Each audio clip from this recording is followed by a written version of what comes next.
Pada suatu kali, Yesus mulai pula mengajar di tepi danau. Maka datanglah orang banyak yang sangat besar jumlahnya mengerumuni dia, sehingga ia naik ke sebuah perahu yang sedang berlabuh, lalu duduk di situ. Sedangkan semua orang banyak itu di darat, di tepi danau itu. Dan ia mengajarkan banyak hal dalam perumpamaan kepada mereka. Dalam ajarannya itu, ia berkata kepada mereka, "Dengarlah, adalah seorang penabur keluar untuk menabur. Pada waktu ia menabur, sebagian benih itu jatuh di pinggir jalan. Lalu datanglah burung dan memakannya sampai habis. Sebagian jatuh di tanah yang berbatu-batu, yang tidak banyak tanahnya. Lalu benih itu pun segera tumbuh karena tanahnya tipis. Tetapi sesudah matahari terbit, layulah ia dan menjadi kering karena tidak berakar. Sebagian lagi jatuh di tengah semak duri. Lalu makin besarlah semak itu dan menghimpitnya sampai mati, sehingga ia tidak berbuah. Dan sebagian jatuh di tanah yang baik. Ia tumbuh dengan suburnya dan berbuah. Hasilnya ada yang 30 kali lipat, ada yang 60 kali lipat, ada yang 100 kali lipat."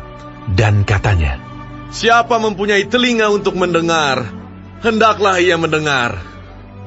ketika ia sendirian, pengikut-pengikutnya dan ke-12 murid itu menanyakan dia tentang perumpamaan itu. Jawabnya, "Kepadamu telah diberikan rahasia kerajaan Allah. Tetapi kepada orang-orang luar, segala sesuatu disampaikan dalam perumpamaan, supaya sekalipun melihat, mereka tidak menanggap. Sekalipun mendengar, mereka tidak mengerti, supaya mereka jangan berbalik dan mendapat ampun." Lalu ia berkata kepada mereka, "Tidakkah kamu mengerti perumpamaan ini?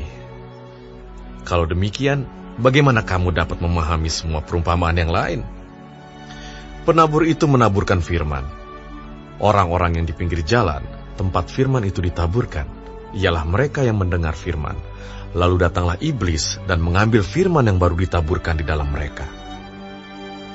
Demikian juga yang ditaburkan di tanah yang berbatu-batu. Ialah orang-orang yang mendengar firman itu dan segera menerimanya dengan gembira. Tetapi mereka tidak berakar dan tahan sebentar saja. Apabila kemudian datang penindasan atau penganiayaan karena firman itu, mereka segera murtad.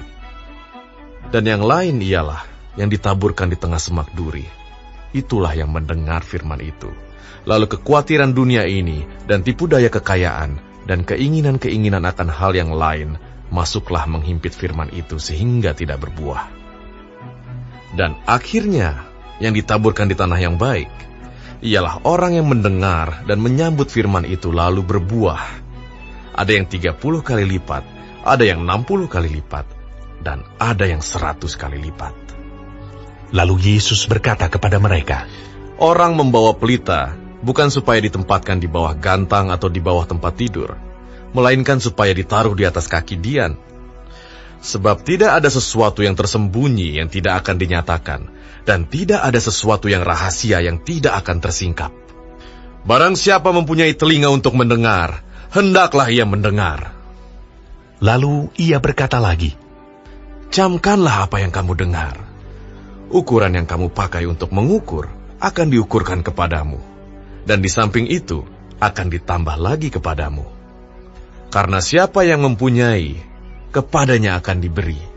Tetapi siapa yang tidak mempunyai, apapun juga yang ada padanya akan diambil daripadanya." Lalu kata Yesus, "Beginilah hal kerajaan Allah itu. Seumpama orang yang menaburkan benih di tanah.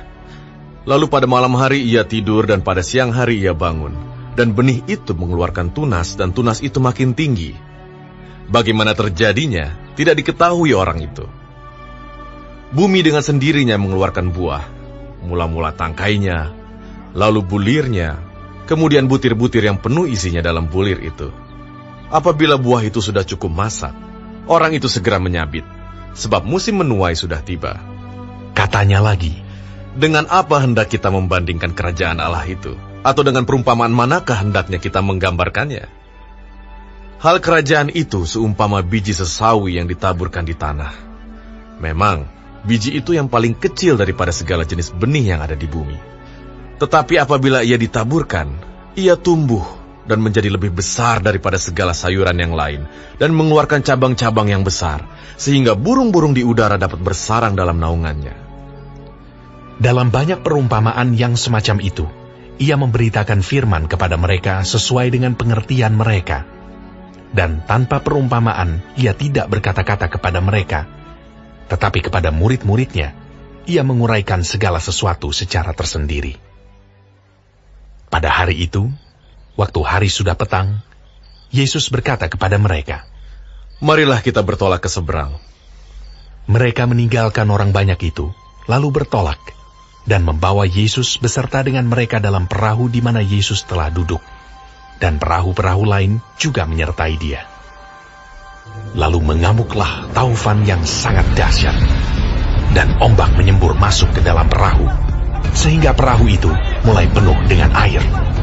Pada waktu itu, Yesus sedang tidur di buritan di sebuah tilam. Maka murid-muridnya membangunkan dia dan berkata kepadanya, "Guru, kau tidak peduli kalau kita binasa?" Ia pun bangun, menghardik angin itu, dan berkata kepada danau itu, "Diam! Tenanglah!" Lalu angin itu reda, dan danau itu menjadi teduh sekali. Lalu ia berkata kepada mereka, "Mengapa kamu begitu takut? Mengapa kamu tidak percaya?" Mereka menjadi sangat takut, dan berkata seorang kepada yang lain, "Siapa gerangan orang ini, sehingga angin dan danau pun taat kepadanya?"